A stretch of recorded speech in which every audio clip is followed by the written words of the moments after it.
Hi guys, Shira here. Today, October 24th, is my second Aliyah-versary. 2 years ago today, I landed in Israel as an Israeli citizen. Apparently your Aliyah-versary is supposed to be celebrated on the Hebrew date, but you know what, I'm not quite sure when that is.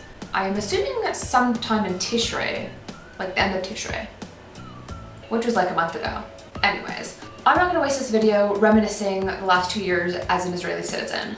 I have over 150 vlogs. You want to reminisce? You want to see how things have changed, how far I've come? Feel free to watch my All the Vlogs playlist. Instead, today I'm going to talk about the municipal elections. But for someone who tries to stay out of politics as much as possible, I found myself to be quite involved, albeit more emotionally than actively, in the municipal elections. And not even the municipal elections of Jerusalem, where I live and I vote, but rather in Beit Shemesh, where much of my family and many of my friends live. My involvement happened after I spent Shabbos with my cousins a few weeks ago. And after spending just one Shabbos with these cousins, I felt compelled to call all my friends who live in Beit Shemesh to make sure they're voting for the right guy. But before I get into the cheating aspect of election day, let's start with talking about the bad guy, the mayor of Beit Shemesh. Moshe Abutbul was not a good mayor. The roads sit with open potholes, the schools have no funding, the streets and parks are covered in litter, the public soccer fields and swimming pools lay forgotten. Garbage collection was reduced from 3 times a week to 2, which is actually quite a big deal in a city made of overpopulated apartment buildings with shared garbage disposal bins. The city remains divided into Haredi versus everyone else. You remember all those spitting incidents that continue to happen from Haredi men onto innocent Dati Leumi girls? Condoned by Moshe Abutbul. Anything beneficial that happened in Beit Shemesh throughout this man's term as mayor only happened because of the citizens' intervention. So, the Abutbul campaign. Where can I possibly begin?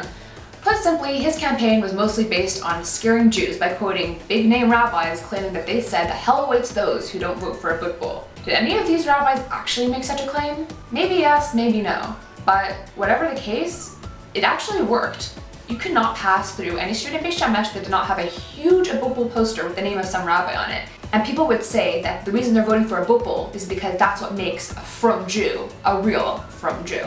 And it doesn't end there. Little kids under the age of 10 were trained to attack the competitor, Eli Cohen, and his supporters. Attacks by throwing things at cars and yelling obscenities. Obnoxious loudspeakers were heard atop cars driving through the streets of Beit Shemesh announcing that Eli Cohen and anyone who supports him is the enemy, and calling for people to pray for the salvation of Beit Shemesh from the goy who turned Beit Shemesh into an irreligious city and have buses run on Shabbos. Or they would put innocent Haredi children into concentration camps. All these, of course, are lies. Eli Cohen was the main competitor in the run for mayor of Beit Shemesh. Himself, not religious, but as someone who grew up in Beit Shemesh, I think he's somebody who could really bring about the positive change that city needs. His campaign was actually run mostly by citizens who believed that he could be the one to fix all the mistakes of Moshe Abutbul and finally unite the different sectors of the city. You know, Haredim, religious Zionists, irreligious Jews, everyone. From what I hear, he is what we call a mensch. He didn't resort to campaigning based on hate and lies. He campaigned based on positive things he plans to do with the city, such as proper maintenance, garbage cleanup, youth activities, whatever. This man is a good man. For goodness sakes, he sent flowers and personal thank you notes to all the families who helped him with his campaigning. And yet, despite all the campaigning, Abutbul supporters still felt the need to cheat on voting day itself. In Israel, you vote by placing a piece of paper with your candidate's name or party's letters into an envelope. My cousin, who was volunteering as a supervisor at one of the polling stations, noticed that all the notes for all the candidates other than Moshe Abutbul disappeared several times. And not only that, but oftentimes these papers were folded or scribbled upon in such a way to render them invalid. And the worst part is that most voters don't realize that such a thing invalidates their votes, nor do they have the right to request a blank note to write in their vote by hand. So yeah, many people's votes didn't count. This cousin of mine witnessed 2 different men trying to use someone else's ID card to vote. On the ID card, you have your name, address, birthday, and birthdays, both secular and Jewish, of all your kids. She suspected a number of times that people were holding ID cards that didn't belong to them, and would ask them identifying questions like, when is your youngest child's secular birthday? And if they couldn't answer or change their mind about going to vote, she would call the police. According to Channel 7 News, 8 suspects were arrested in Beit Shemesh after they were found to be in possession of about 200 ID cards of Israeli citizens who are currently abroad. They intended to use them to vote fraudulently. In almost every voting station in Haredi neighborhoods, people were caught attempting to vote twice. In one voting station, 265 people were recorded as voting, but 300 votes were counted. But no one knows how many fake IDs or IDs belonging to other people were already used and not caught.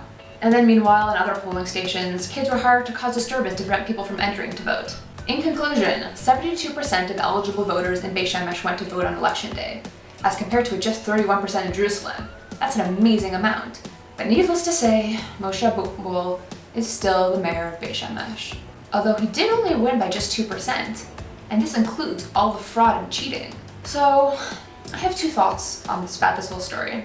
Somehow this country needs to recognize the necessity of tougher punishment for cheating in elections. Something a little bit tougher than a small slap on the wrist, which is basically how all the cheaters I mentioned previously were penalized. As my cousin Chani said, imagine if a candidate for whom there was organized cheating were to be punished by being removed from the race. If that were the punishment, I don't think people would be in such a rush to do it. Another thought. So-called big-name rabbis would tell their congregation who to vote for, and say that if they didn't vote for a particular candidate or for a particular party, they are sinning beyond God's forgiveness.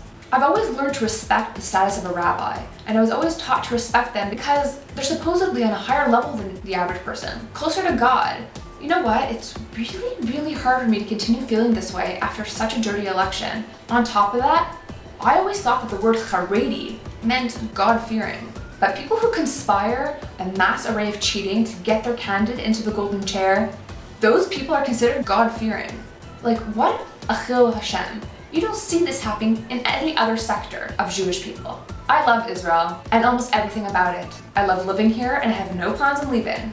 But as I sit here celebrating my second anniversary, I'm hit with the harsh reality that even in the Jewish state, there's no end to the animosity between various sects of Judaism and complete disregard for government and authority.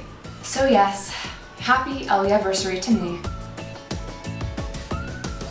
Thanks again for watching. You can click here to watch my previous vlog, probably one of my best, so you might not want to miss out. Click on the squares below to either watch all my vlogs, check out my channel page, or subscribe to my channel to be the first to find out when I upload something new. Thanks for watching and I'll see you next time.